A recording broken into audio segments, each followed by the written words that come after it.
Right then guys, so this is where we're at then. What I've done today is I've been on Ecclesfield Pond and I've had a quick look at really what people were using down there. The majority of them are match fishing it. Now there is quite a few now on there, a lot more than I can ever really remember, to be honest with you, that are actually caught fishing it now with proper free rod setup and all that, and using boilies. So that tells me straight away that them fish, especially the new stockies, are definitely going to be on, to them boilies. And once you get a taste for them, it's pretty hard to get them back on. Else, don't get me wrong, they'll go to maggers and stuff like that, pellet in colder months, winter and stuff like that, autumn. They like stuff like that. But what I've done is the baits that I've rolled down there, 14mm blue worm. Now I was gonna go with adding more colour to them, but I ain't bothered. I'm not really liking false colours in baits. Now I'd much rather just keep as much natural attraction to them as possible. Now that's what I've come up with, a 14mm bloodworm bait, and there's a hell of a lot of bloodworm in it. They've also got a lot of krill. Well, not a lot of krill, they've got actually not that much krill in them, to be honest with you. I'm not used to talking about whale's breath. There's a bit of krill in there, but it's solely really a bloodworm bait. Now it's the natural colour they've come out is they've come out that dark brownish colour. Now the reason they've come out that colour is because they've got a fair bit of the shrimp and crayfish. They've got a little bit of shrimp and crayfish in there. Now that tends to send the baits that colour. Now all my fish meal base mixers all have their sardine and anchovy fish meal in now. It's pretty much near enough half of its makeup is sardine and anchovy, so it's always going to be. It's pretty hard to inject anything into a bait once you've got that sardine and anchovy in it. It's the only thing that I don't like about it, but it's well worth it in the long run, just for the pure quality and the smell that you're going to get and attraction from baits. It's all natural. It's all natural attraction. I don't think you can beat that, not with a fish meal bait. There's no good rolling a fish meal bait and then doing all stupid things to it, like adding preservatives and stuff like that. I don't really think it's the way to go. If you're gonna be using a fish meal bait, then you want it to be is very as natural as possible. And all you're getting with this is you've got two kinds of bloodworm that's in there. You've got a bloodworm it comes in its natural form in a block when you get it. Nah, the other bloodworm, it's half of its makeup is pure bloodworm, and then it's got a bloodworm which has been blitzed in there. Now that needs freezing as well, otherwise it'll go off. But it will last around probably about a week out of a freezer. It's with how I do it, it does anyway. With the bits that I add in there, and the preservative I use is salt. It's a natural preservative. Now carp crave salt is very. If this weather continues as it is now, more than likely by the time I get fishing, they'll be spawning. It's honestly, but I ain't bothered about that. But I won't fish for it. If they're spawning, I'll drop off until they've done. It's just you just need a few days of this weather, and I'm telling you now they'll be spawning. So it's just in the meantime is I'm just trickling, and all I'm doing is I'm putting about 3 or 4 handfuls of all baits like that, and every single day when I do this, 3 or 4 handfuls of baits like that downside at rushes. Now two pegs. Today I had a good look and I looked for pegs that not a lot of people. I don't ever see anybody in them pegs that I've baited today. So I had a walk round, and it's very hard to bait on there, very hard. So I had to wait until people turned away, and then just chucked them in really quick. Now even the sound of these going in, 14mm baits going in, is too much. in my own opinion, it's too much. Now, they more than likely didn't hear them, but in my own view, I think the sound of them going in is too much. Not for the fish, but if someone gets onto it and sees me baiting it, I'm a new face on there, and they're going to jump on it. They're going to do it. Some people, they're just not bothered about stuff like that. More so the younger anglers. The older ones seem to have still got that little bit of anger and etiquette about them, and they'll not drop onto pre-baiting. So just all I've been doing is, like I said, I've been putting a few handfuls of these in, down two different pegs down one side of rushes, and the other thing as well is everyone I saw were fishing out.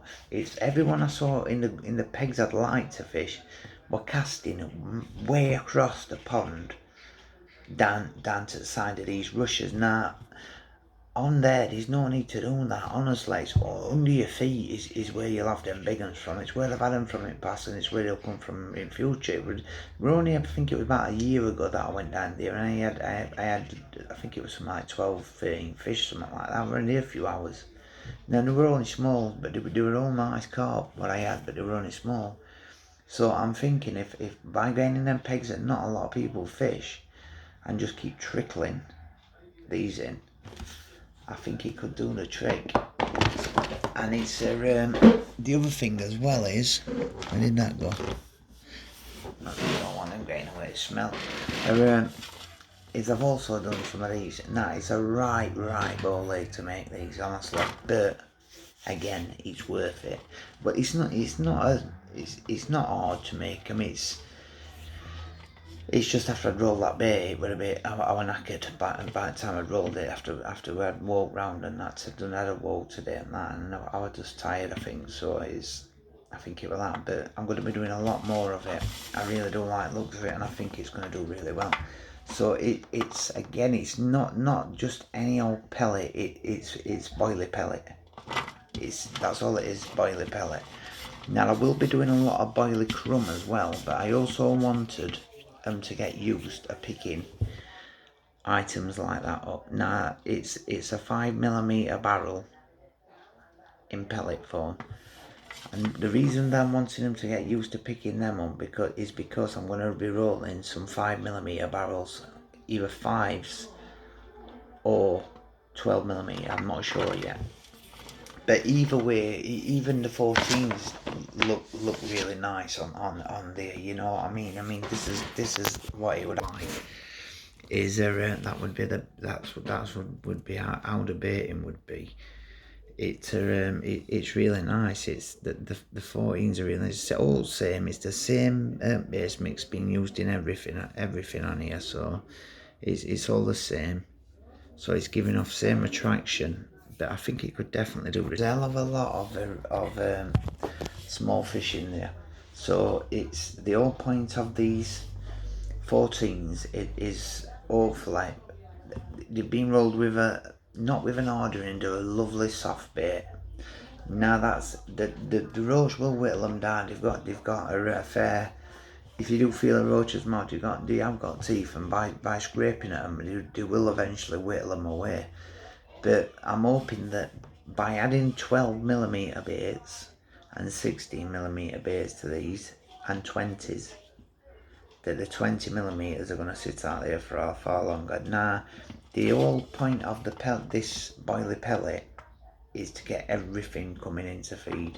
Now, I do believe that by getting everything to come into feed, it gives you a far better chance of catching them carp, because I'm not a great believer in the can't push other fish out.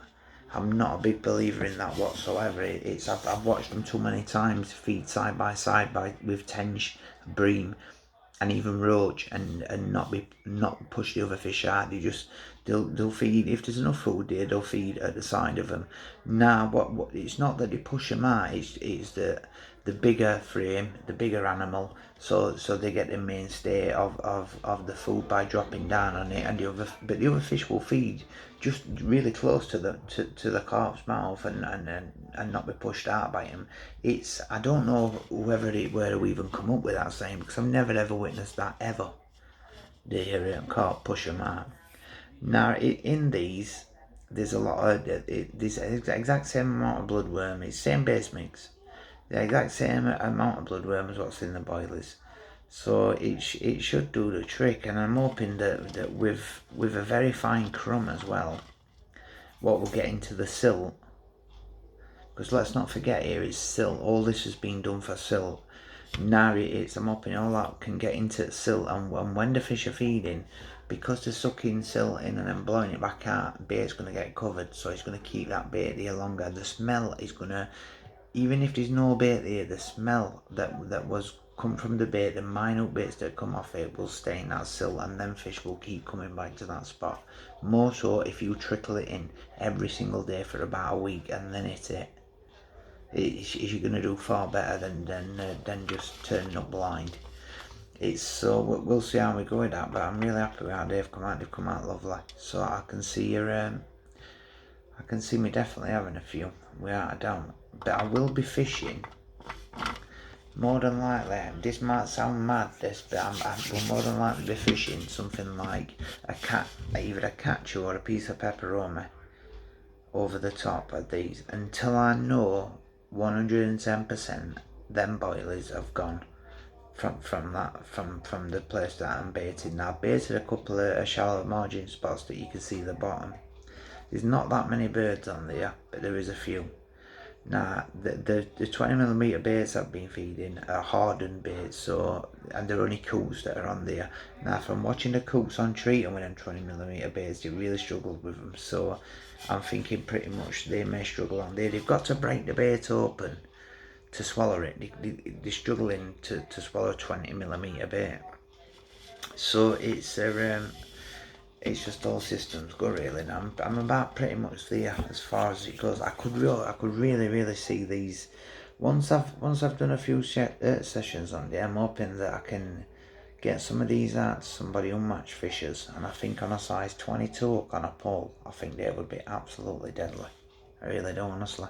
Fishing one on a hook and just a small amount of either halibut or just a small handful of these round them. Now obviously these are going to cost a lot more than what a normal pellet would be, because they're a ball egg to do, but I definitely see 100% big things. So I'll put it this way, I guarantee you now, if they had to use them in that treat and match at treating, I can bet you any money you want, one of them would have caught 100%.